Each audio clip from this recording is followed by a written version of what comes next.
The views and opinions of this broadcast do not reflect the views and opinions of Armed Media, New Productions and its affiliates. Enjoy the show.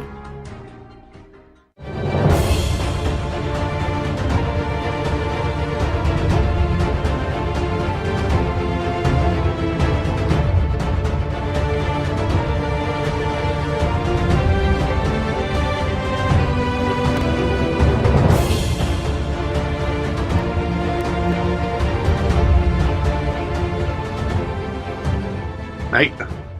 Ladies and gentlemen, boys and girls, children of all ages, welcome to Talk Live Paranormal with Mr. Bill Shannon. Shannon's having some lovely technical difficulties. She was literally just in here.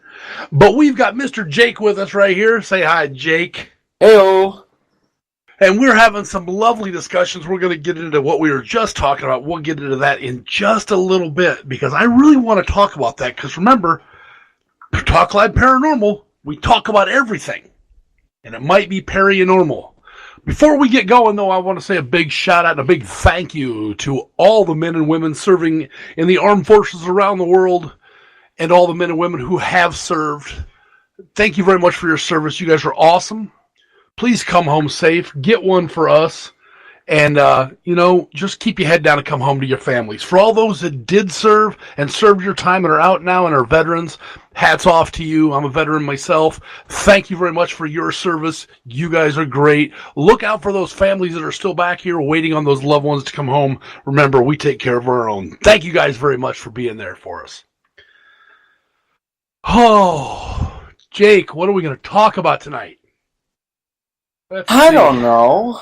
We had a couple things we were talking about earlier. Yeah, we're going to get into those. So I want to apologize to everybody for last week. I am in the middle of something at my regular job that I just could not get away from. I was stuck there.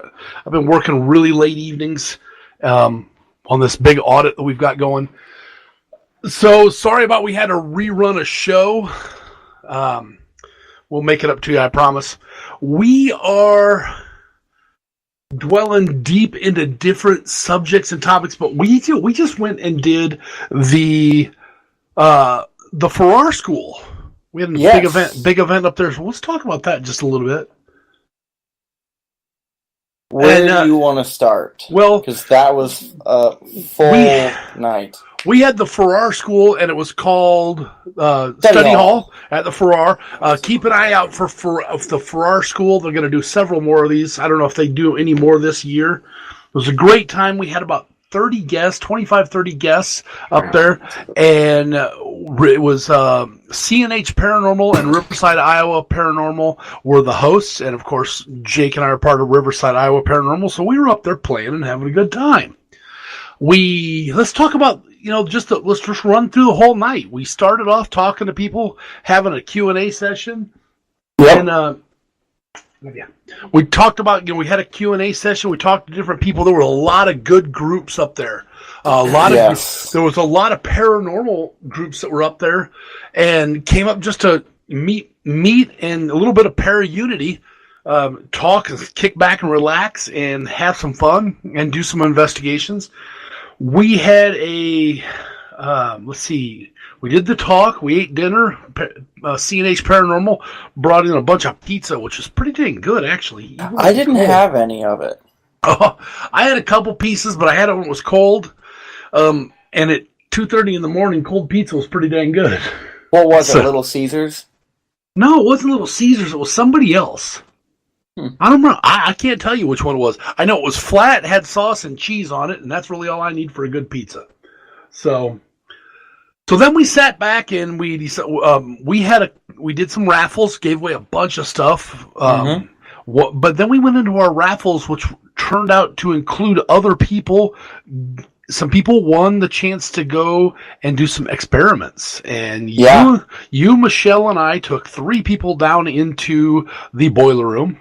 And if anybody knows what the Gunsfeld experiment is, we've talked about it before, and we've done, we changed it up a little bit.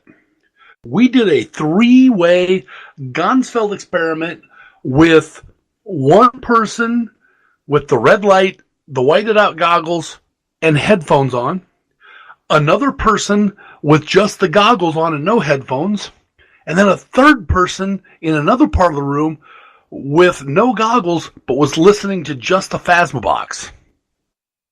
And it was awesome to hear the responses we were getting, and the one lady who we had told it, the lady with that was completely, to all her senses were taken away.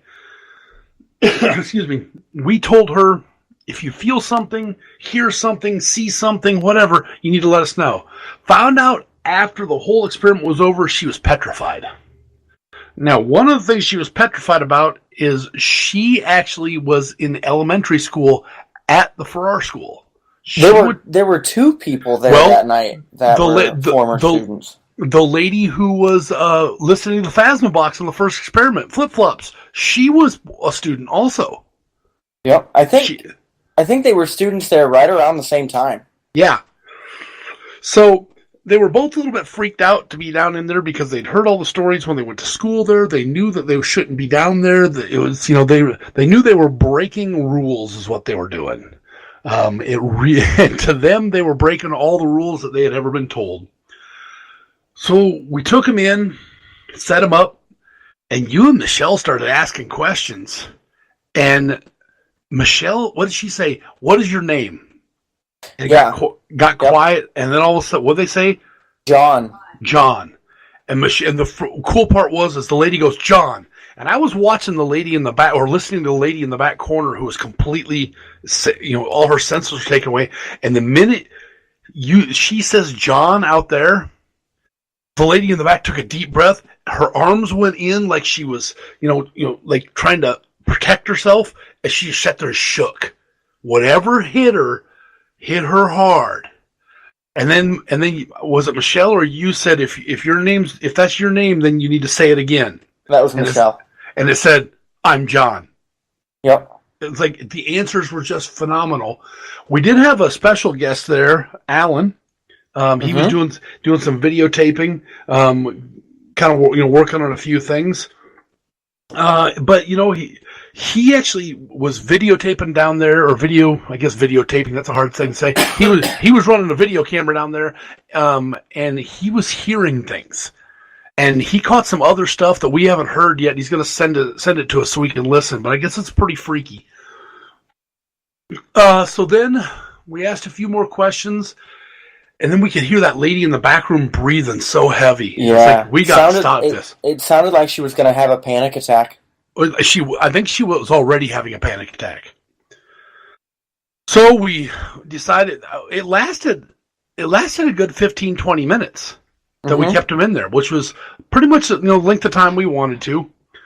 And so then we just, went and we pulled them out, and then we kind of interviewed them on how things felt, how things went. The freakiest part is Alan had the video camera on them while we were talking to him. And the minute we asked the question, what did you feel? What were you guys feeling or hearing? His video camera was showing that it was recording, but the recording wasn't working. So it didn't get it didn't get any of the interview. And then as soon as the ladies walked away, the video system started recording again. It just turned itself back on. It was really freaky. He said that in all the times he's been doing all the documentaries he's ever been a part of and videoing, he's never had that happen to any one of the cameras he has. Huh. So that was pretty wild. Yeah, that is interesting. And then we went off and we brought everybody back. We took a little bit of a break, and then we had another experiment, which we're not going to talk about here on the show because there's still some things being looked at on that one. So, but we went off and everybody started having a good time. Everybody went around. What all did you do? Because after our second experiment, I kind of walked away for a little while. Yeah, kind of let people have some time. So, what all were you doing up there? I did. It was kind of weird because Michelle would just come up to me and be like, "Hey, I need you for something," and I'd be like, "Okay," not really knowing what was going on. And she's like, "You need to talk to so and so about this thing. This is more your your strength than mine. And so there were two people that I talked to just about a multitude of stuff, just because of what I can do and those kinds of things. And then I did a little bit of kind of going with people to different rooms in the school and those kinds of things. And it was actually between working with those two people individually that Michelle asked me to work with. Oh, cool. I was in the kitchen, and originally Michelle was there with me, and then there were 3 or 4 other people in the kitchen with us, and we had EMF detectors on the floor, we had the mag light going, we were getting some responses with the mag light, and all of a sudden Michelle goes, I'm going to leave you in here. And I said, okay. And so I'm in there with the guests, and we're asking questions, and as soon as Michelle walked out, it was like all of a sudden everyone took their mask off, and there were 4 or 5 people in there with us, and I was like, okay, this is interesting. And that kind of, the guests were getting a little frustrated because I didn't want them anywhere near me, the people that were in there with us. And they kept wanting to walk over to me, and I'm like, nope, you can stay over there in the corner, that's fine. And the guests were like, no, come touch me. And I'm like, y'all are on your own if this gets real. I was like, because I'm not about to be a part of any of that nonsense. There was one thing that was really interesting I wanted to go back to just very, very, very briefly. It was when you were doing your thing, and you've done it before, where you walk people through a meditation. Yeah. And I had done this meditation with you before, and what had happened this time was there was a point where you said, there should be a chair, and you should want to be sitting in the chair. And there was a man sitting in the chair for me. It was a black man. He had really dirty clothes on, almost like a cotton or a linen shirt rolled up to the sleeves, and then like overalls or suspenders or something that was on. And I'm just sitting here because I had dreams about this guy a couple nights before we got there. And so I'm looking at him, and you're like, you should feel a pull to this chair. And I'm like, I got a guy sitting in mine, so that's just not happening for me. And then I watched him reach up, and he peeled his face off. Huh? And then he went up in flames. Well, don't sit in that chair if it catches on fire, Jay. Yeah, well, I was like, what just happened? And then I looked at it, I was like, this is stuff that's supposed to happen to Michelle, not me. So that was really interesting. And the reason why I bring that up is because he was in the kitchen with us. Did he happen to sound anything like that? No, but that made me very uncomfortable. So, we had like I said, we had a lot of cool guests that were there. I want to throw a shout out to Mr. Big Country. White Toast. Big Country and White Toast. Is it Jason Justin Neville? Justin Neville? Yep. I argued with a jigsaw, if you're listening. We saw the pictures of your finger. I hope it gets better. I don't know if you saw those or not. Yeah. And yep, not a pretty picture. Mm-mm. So Justin was there. We also, let's see, who else was there? I can't remember. I'm trying to remember his name. He's from Cedar Rapids. Oh God, why can't I remember this guy's name that was there? I'll figure it out here in a minute. His name is Jonah Jones. He runs a paranormal group out of Cedar Rapids. Jonah's pretty cool. I had some pretty big experiences with Jonah, and he's he's pretty good at what he does, and we had a couple of, like I said, some pretty big experiences together. And he said he's never done that before, so kind of wants to work together again, and I'm kind of looking forward to that maybe here pretty soon. But then, let's see, we went, and I had to go sit down because I was still in a little bit of pain from the incident, which again we're not going to talk about just yet tonight. But then, I people were having a blast. Everybody was having a good time. I know there was some amazing EVPs that were caught. There's a lot of people saw a lot of stuff up and down through the hallways. And if anybody's listening out there, if you ever get a chance to go to the Farrar School, take it. Absolutely. That is an amazing place. Just to know the back history on it and learn the history on it, which we've gone into several times here on the show, just to be able to go through there and is try to find a place that you can sit quietly in, whether it's in one of the hallways or in the gymnasium or the auditorium or just in a classroom, and just ground yourself and relax for a minute, then open your eyes in the dark and just see what you can see. And that's what I'm kind of trying to push on people right now. Lots of people showed up with all this equipment. There was SLS cameras, there was video cameras, there was EMF detectors, there was thermal detection devices, there was everything. But it was the people that didn't use all that stuff. They just used their recorder that seemed to get the most. It was really a bizarre night. And I'm kind of coming to the determination that, I love having all the equipment. I love building equipment. I love putting stuff together.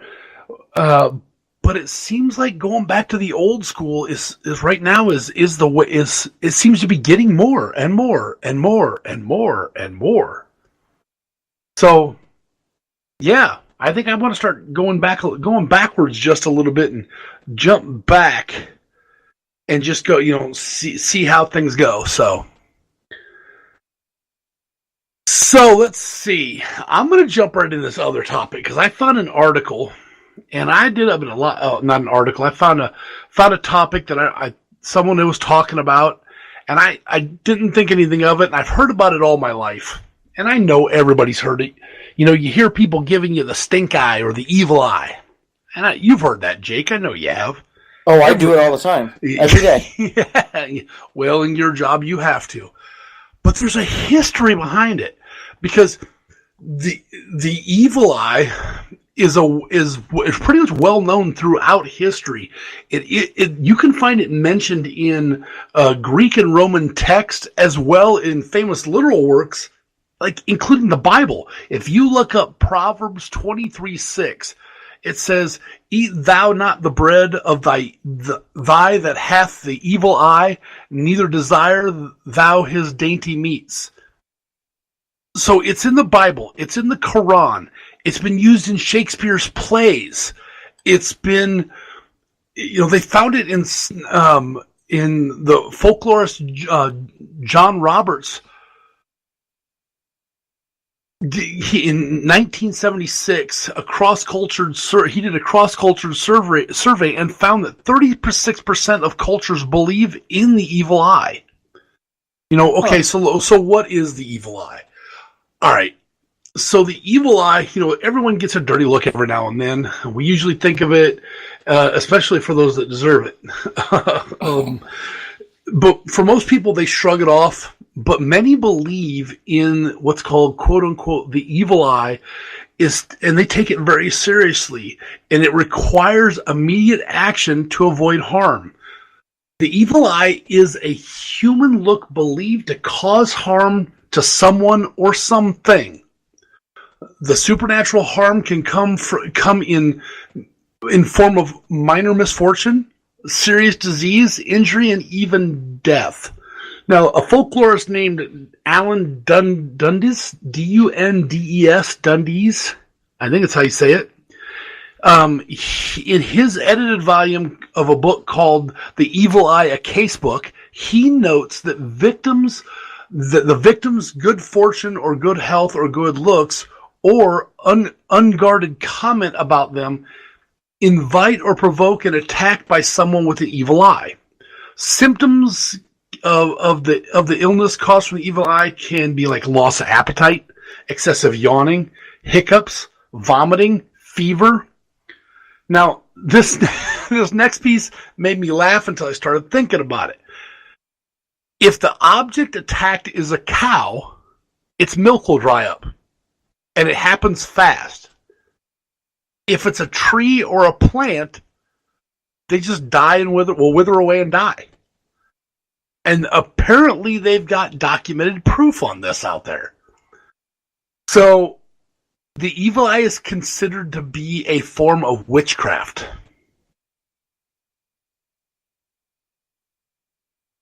I don't know. They say it can also cause a number of insomnia, fatigue, depression, diarrhea, and in some places, disease is considered.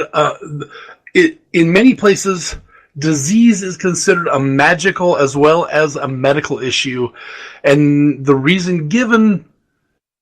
A person succumbs to these diseases may be attributed to a curse instead of random chance or exposure to a virus. Now, I'm going to back up for a minute.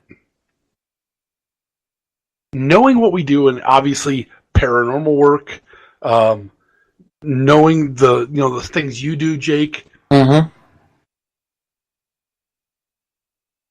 and knowing the science side of things, thank God you're here.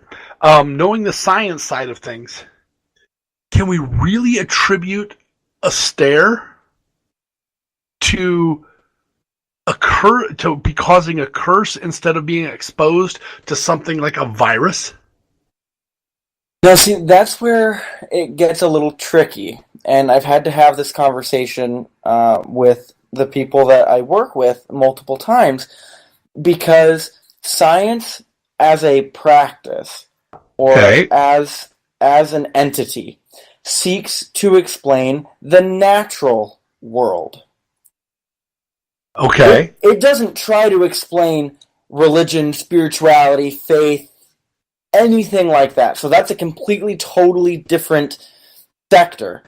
Now, there is a little bit of overlap with some of the colloquial usage, just because people all the time look at it and go, well, how can you believe in science but also believe in God or whatever? And part of that is a misconception. And that misconception is that science tries to say that religion is not true. That's not the case at all. They're totally two separate things. They are totally two different ways or explanations for how things work in the world. And where it starts to overlap is when people start to think of science as, take the theory of evolution, for example. That's a classic example that most people are familiar with. Creationism versus evolution. Yep. So then there's this, it seems like they're overlapping because science is saying, well, evolution is how things change over time. Whereas the theory of creationism suggests, that God created the earth and the universe in 7 days, and he rested on the seventh day, the Garden of Eden, Adam and Eve with the apple and the serpent and all of those things. And that was Eve's fault, by the way. It was her fault that we eat the apple. I'm not even going down that road. But anyway, so they look at it and they say, well, science says that this other one is not true. And I look at it and I go, well, I can understand why people have that conception. But at the same time, nowhere does science say that God didn't create the universe in 7 days. We have the Big Bang Theory, which is the big thing. I love that show. Oh my goodness. Which is the big contradiction to the idea that God created the universe in 7 days. But when you look at it, the Big Bang Theory says that our entire universe, all of the energy, all of the matter that exists and will ever exist in the universe, started out as an infinitesimally small, hot, dense point, which we call a singularity. And so the idea was, over time, they started to expand and it exploded. And then now mass is forever and ever and ever until the end of time, expanding indefinitely. But we look at it and we don't know how that point started. So then we look at it and go, well, could there be a little bit of overlap there? Could there have been some higher power, some supreme being that caused this singularity or this point to have existed first? We don't know. We don't have enough technology to really be able to get to the meat of stuff like this. And so that's what I try and tell my kids all the time and go, science does not say that religion is not true. It's just an alternative way of approaching some of the same phenomena. Does that make sense? Like, two people can have totally different opinions. And that's all it is science tries to use evidence, which is things that can be recreated as far as experiments go, and they can be recreated in such a way that you will get the same result every time. Whereas when you start looking at the religious and the spiritual side of things, we can't really recreate those. Well, to get the same results every single time without fail. Yes and no. What do you mean, yes and no? Well, think about it. As paranormal investigators, what do? We are looking for the spiritual side of things, the spiritual realm, if you will. Right. What causes the spiritual realm to be there? It's entities or people that have passed away. So we can recreate it all day long. But I'm not saying we're going to get the same effect other than the fact that somebody's going to die. Okay, so you took it a totally different direction than I did. But I'm still recreating the same, the beginning of it the same way. Someone's right. got to, or something has to die. Right. It's the same. We can keep doing the same thing over and over again, but again, we may not get the same outcome. But that's not an experiment. So when I'm talking about experiments, I'm talking about when we sit there with a recorder or any pieces of our equipment and things like that, and try and get the spirits to interact with us. Sometimes we get great evidence. Other times we don't get anything. We get jack squat. And that's what I mean by it can't be replicated faithfully with the same results every single time. At least not yet. I haven't invented the piece that can do it yet. I will come up with it. And so that's one of the shortcomings of science and why science does not try to explain the spiritual side of things, because it can't be recreated. Science does not say that those other things do not exist. It does, however, say, this is what I can recreate and this is what I can observe under controlled situations. And science is all about what you can recreate and you can observe. Right. If you can't recreate it, then it's not science. And see, the best part about that whole theory, that whole situation there, I'm not even going to call it theory because it's just the honest to God truth. The best part about that whole thing there is how many people do you know that are scientists that still believe in God? Oh, so many of them. Yeah. So, and that's a whole different other subject there that maybe we should save that for another one, because I got all sorts of of things that I like to piss people off about with that one. So, But back to this whole thing of this evil eye. Do you think have you ever heard in your studies and the stuff you've done on the paranormal side, have you ever heard of people be able to cast a spell or cast a, what did I want to call it? Cause someone harm by the way they're able to look at someone? Yes. Okay. Maybe not in reference to the evil eye itself, but and when you think about it and kind of what the whole idea behind modern witchcraft, at least, is it's using your intention and your will to change the outcome of a situation. And so there are different sources that will say it slightly different ways. I've also seen it where it's being able to put the energies that exist in the universe in motion in such a way that your desired outcome is more likely. Not necessarily guaranteed, but more likely. And so that, again, focuses on intention. So there doesn't necessarily have to be words that are spoken. For me, that personally helps because my mind is... I mean, you know me. You know how my mind works. And, yeah. And if I don't verbalize things, it's gone, and I'm never going to get it back. And so, but there are people that don't need to do that. And so if you think about it in terms of just being able to manipulate energies in such a way that your desired outcome becomes more likely, why shouldn't that be possible? So, like they say that the eyes have everyone's eyes have special powers, but not everyone knows how to use them. Because I've always heard that the eyes are the gateway to a person's soul. People's shifting eyes are said to be, have been the betrayer of liars. While a steady gaze may be enduring or menacing depending on the circumstances. Someone can be staring at someone, I'm pissed off at them, or glaring at someone, because they're either really infatuated with that person, or you see this a lot in prominent people who believe they have power over everyone because I'm the boss, and they glare at someone just to convey their power of authority. An intimidation factor. Yeah. And of course, actors use their eyes to convey a wide range of emotions, like love, hate, disgust, boredom, scorn, all sorts of things. But the most powerful thing that according to this evil eye, the most powerful affliction that they can cause on people is bad luck. They say people who are cross-eyed have uncontrollable twitches or spasms. A condition called, I want to get this right. I used to know it. Is it blepharospasm? I have no idea. It's a medical condition where their eye twitches all the time. While they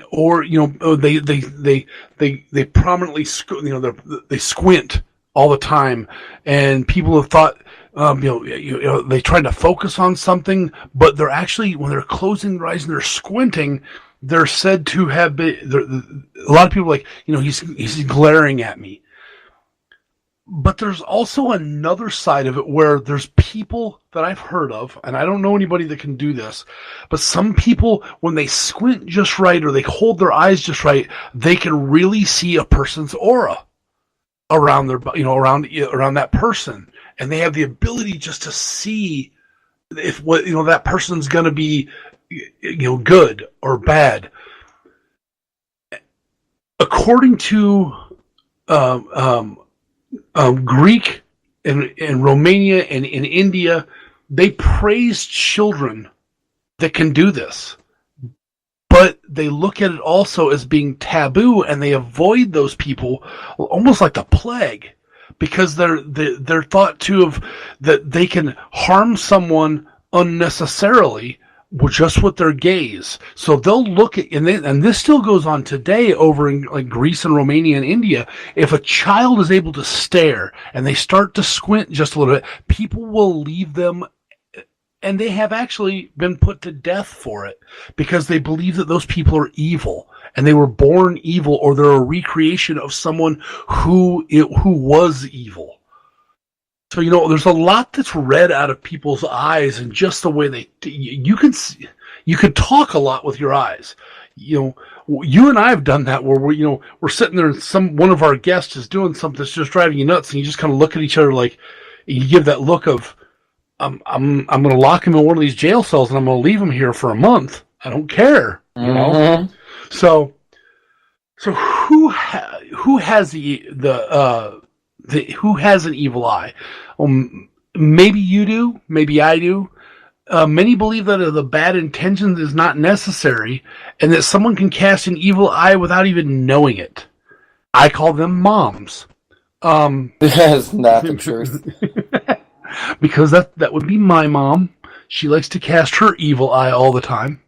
And that's the look I grew up with when you glance over and go, oh, mom's giving you the stink eye, you better run because you're screwed. We're out of here. Bye.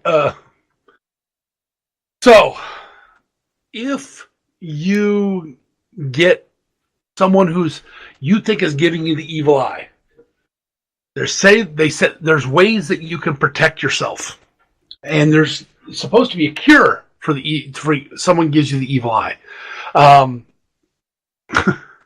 I kind of smile reading some of these things because one of them in particular means that I'm never going to get someone to give me the evil eye because it is. Let me get to that part. They say there's amulets that can be worn to deter evil eye, but they have to be the color of blue. Now, if I'm not mistaken, blue symbolizes like heaven and godliness. Is that correct? I believe so, yes. Okay. There's also an eye symbol that you can wear. There's charms and potions and spells that can be prepared. The biggest one is garlic. Garlic can be used to deter an evil eye, and some believe that just saying the word garlic offers protection. Which brings me back to different people that have used the evil eye. And now that just made me think. We talked about actors using it, and then garlic. So vampires. Vampires give you the evil eye all the time. And we use garlic to ward them off, supposedly. And I eat garlic all the time, so I should be pretty damn well protected. I read somewhere that the thought was some chemical was released by garlic that was supposed to deter the vampires. If I remember correctly, I read that somewhere, but that's a whole different story. Well, we use people who eat a lot of garlic, they say can walk around the woods and will never get bit by a mosquito. Yep, I've heard that before. And, I mean, I eat a lot of garlic almost all the time, and I get bit by mosquitoes all the time. Well, that could be your blood type. What do you mean? Mosquitoes prefer certain blood types over others. That's why some people have a higher chance of being bitten. Really? Huh? So what blood types do they prefer? I don't know. I have no idea. What kind of scientist are you? You don't know the answer to the question you're going to throw at me? Well, no, that's why it's a question. Oh. That's the whole point of the scientific process, is to seek answers to your questions. Wow, this is going to be a long one. There are also people who believe that if they have been harmed by an evil eye, they'll seek out shamans and witch doctors or psychics or other spiritual healers to remove any, the curses and stuff they get. There are several ways to cure. They call, what is it? Maldajo. I can't even say that.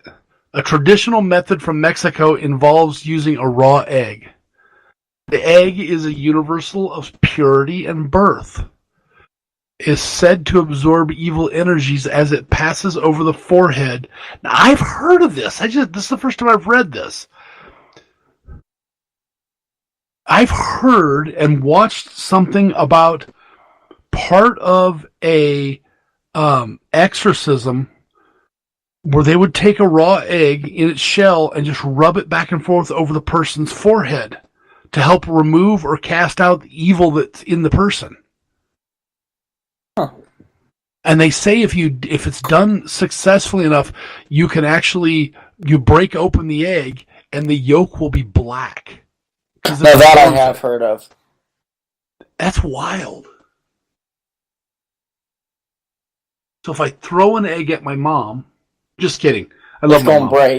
It's gonna break. Not if I hard boil it first. Well, I mean, true. Then you're just not going to live to see the light of day.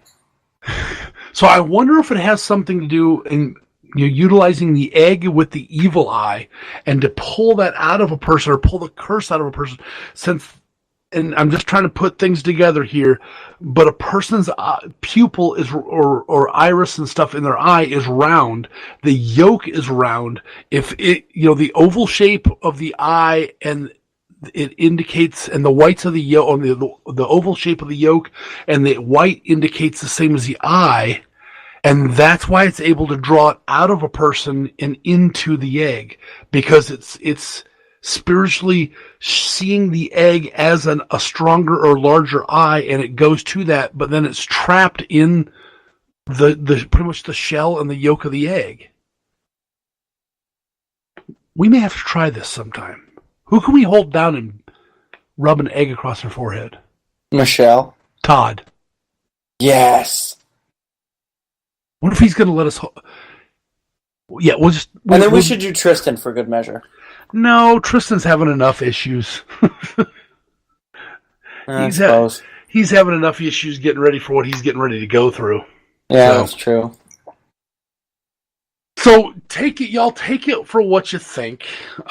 Study up on this stuff. Now remember, this is just some of the things that, if you look at people, someone's giving you that evil eye, or you think they may have cursed you.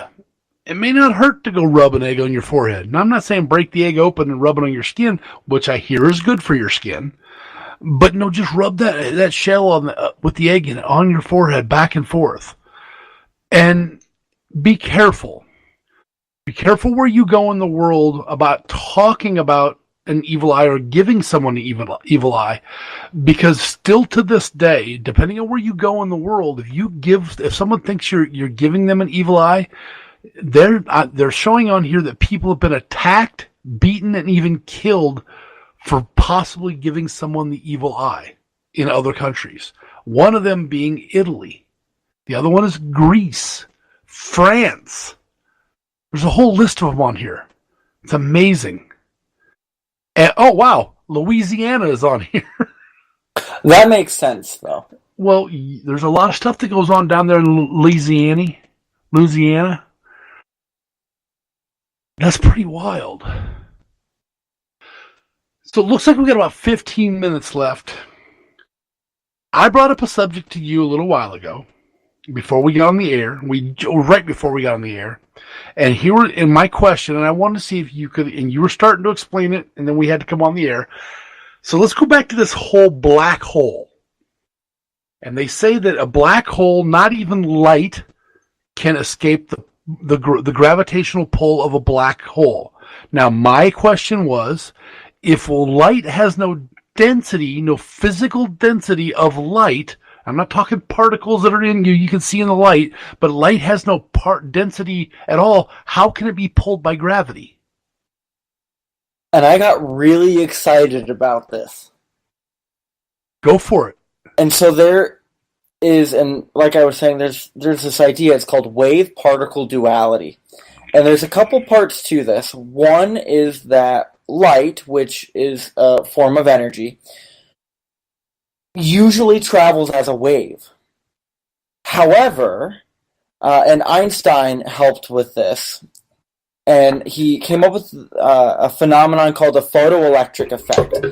And the photoelectric effect says that if you have a clean surfaced metal, and you strike that metal with a certain wavelength of light, so wavelength corresponding to a certain amount of energy that light is carrying, what will happen is that metal will give off spontaneous electrons. And so that's the idea of the photoelectric effect. What that suggested was that light not only acts like a wave, but can also act as a particle, depending on what you're seeing happening and the setup of your experiment and those kinds of things. The other half is that matter can also exhibit wave-like properties, but we're going to leave that side alone. And so when you're talking about not having density, I'm not saying that the particles of light are technically having density, because they don't have mass. And density is based on mass. Yes. And so if the light particles do not have mass, they therefore should not have density. But when you look at the extreme gravitation of a black hole, and the amount of gravity that they have, a black hole itself is not very big. Well, they can be, but their focus is more just on the density of the black hole itself. That's what leads to the immense gravitational pull that black holes have. So if light truly is exhibiting both wave-like and particle-like patterns, then aside from the density part, because we've already established that those light particles do not have mass, when you start thinking about how intense that gravitational pull is, then you start to look at it, because essentially, gravity is a force. Forces can exist within an energetic field, like an electric force or a static force, the force of static electricity. That exists within a field, and that's all gravity is. So just because you're dealing with a field and something that does not have mass does not mean that it's still not going to be affected by the field that it exists in.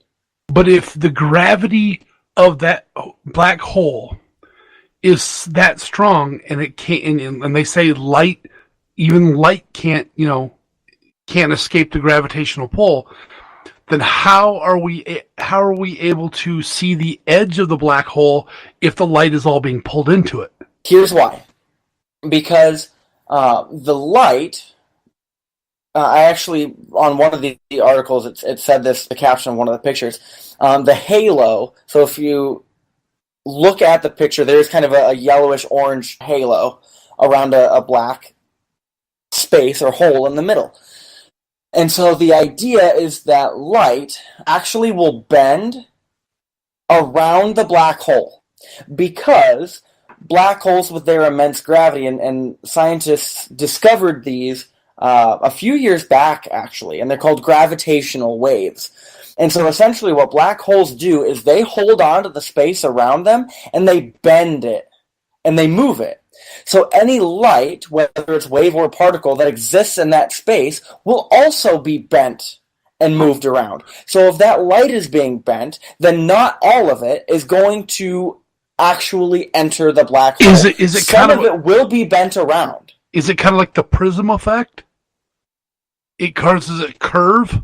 Not quite, because that's refraction. So okay. That's this idea that when light or energy really moves from one material to the next, the energy associated with that changes, and as a result, it bends one way or the other. So that's okay. You still get the bending of light, but that's separate from gravitational waves. So if it's pulling all this light into the black hole, why isn't it lighting it up? Why can't we see into the black hole? Because you'd only be able to see the light if it was able to reach your eye. So if we've got light going into the black hole, it would have to bounce off of something in the black hole and then reach our eye. But it doesn't travel fast enough to break the gravitational pull, therefore it never reaches our eye.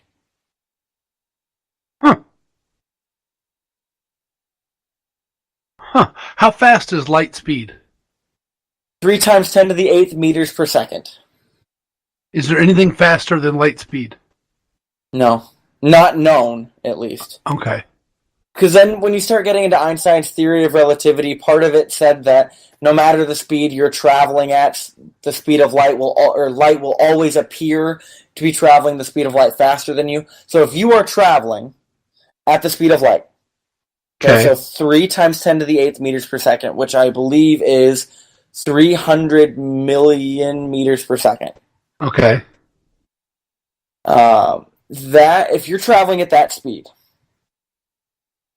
and you look at light will appear to be traveling 3 times 10 to the 8th meters per second faster than you. So if you're traveling at the speed of light will then, or would appear like it's traveling twice the speed of light. So let's break it down even to a smaller number. So if I'm traveling at 200 miles an hour, light should be traveling at 400 miles an hour. Yep. Okay. Because it's based on the observer, so that's the relativity part. The speed of light is relative to the speed of all of the other particles in the system. What if we go to ludicrous speed? I love the fact that it went quiet.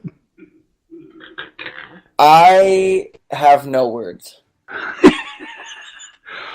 Come on, they did it in Spaceballs. I know, and that's why I'm not even going to go down that road.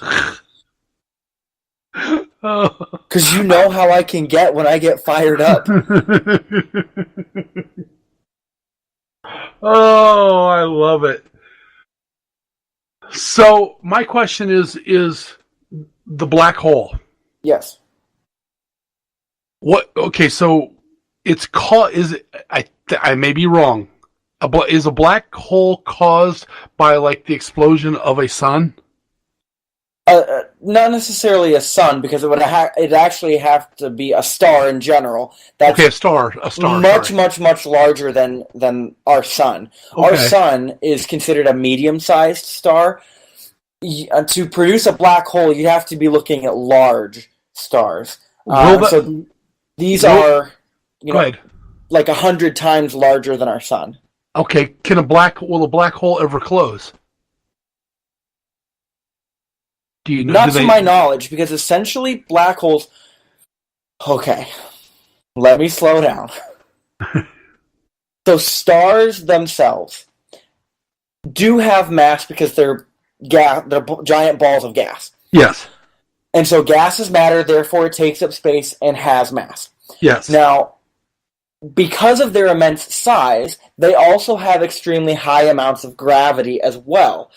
Now, larger stars, when they die, what they actually do is they actually collapse in on themselves. Okay. And then that's why it has to be a certain size of star, because if the gravity isn't large enough to collapse in all the way, it won't form a black hole. What it will do is it'll implode, and then as it does that, it'll explode, and all of that energy and all of that kind of stuff will radiate outward, and that's how all of the pure elements that exist on Earth got to exist in the rocks on Earth, because another star blew up, and all the stuff it had created got, bombarded Earth. So did we just explain creation of the Earth? Is that what pretty much how it happened? In a nutshell, ish. Okay. So is a black now, because I don't know this stuff, because I won't go there. A black hole, is it creating its own gravity still? The gravity was there because the star that existed beforehand. And so it's not like it's creating gravity out of nothing. The gravity existed from the star that was already there. What about, and I don't know any other way to say it, but what about is it like a donut effect where it's still just curling in on itself over and over, and whatever's there is still creating gravity from Essentially, energy? yes. Wow, I got something right. I might have listened in school. So there's a video of Neil deGrasse Tyson, a very famous astrophysicist. Yep. Talking about death by black hole, and it's kind of cool because if you've never heard him talk, he's hilarious. Neil deGrasse Tyson. Didn't we talk about him? What experiment did he do? Oh, he's done a ton of them. He didn't do the Gunsfeld, did he? No. He deals with the physics of like black holes and all that kind of stuff. Okay. And so there was an interview he did, and what he talks about is if a human were to fall into a black hole. Now, this process that I'm about to describe would happen instantaneously. It would just be less than the smallest fraction of a second, and it'd all be over. But essentially, what happens is, and this happens on Earth as well. It's just that the size of Earth is and the density of Earth and the gravitational pull of Earth is so small that compared to that of a black hole, it doesn't break us in half. But the idea is, and you can see this for our moon and satellites that are further away from Earth, the further you get from Earth, the less gravity. Yeah. And so that happens with a black hole as well. So if you were to fall into a black hole, feet first, the gravity at your feet would be greater than the gravity at your head. And that's why it would rip you apart. And so it would stretch you until you split into two parts. Now, for each of those two parts, the lower part has more gravity than the higher part. So then that stretching process happens again. So each of those two parts now splits into two more, so now you've got a total of 4. And that process happens over and over and over and over and over until essentially we are separated into our individual atoms. Ouch. that make up our tissue. But it happens so incredibly fast, like, we can't even conceptualize how fast this would occur. You wouldn't even know that anything happened.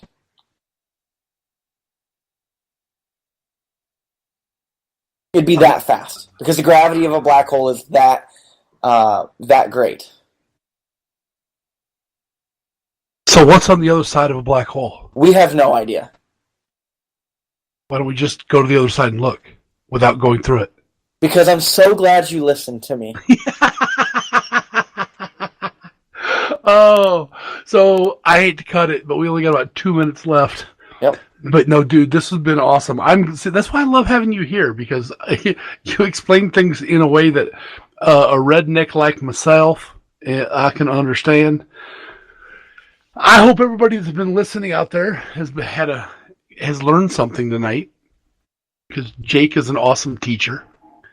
I just wish other people that he taught would shut up and listen, and we won't go there. I keep looking at these images from this black hole. I can't stop. But yeah, we got about 1 minute left. I want to thank everybody for being here tonight. Jake, thanks for stepping in and being with us tonight. No problem. Anytime. Thank you guys for listening out there. You guys are awesome. Thank you, Shannon, for trying to be here. I know she was here in the beginning. We got to get her a new computer and get that thing fixed. Yep. We'll see you guys next week right here. We'll hopefully have some more good topics to talk about. We'll come up with something, and we'll be back.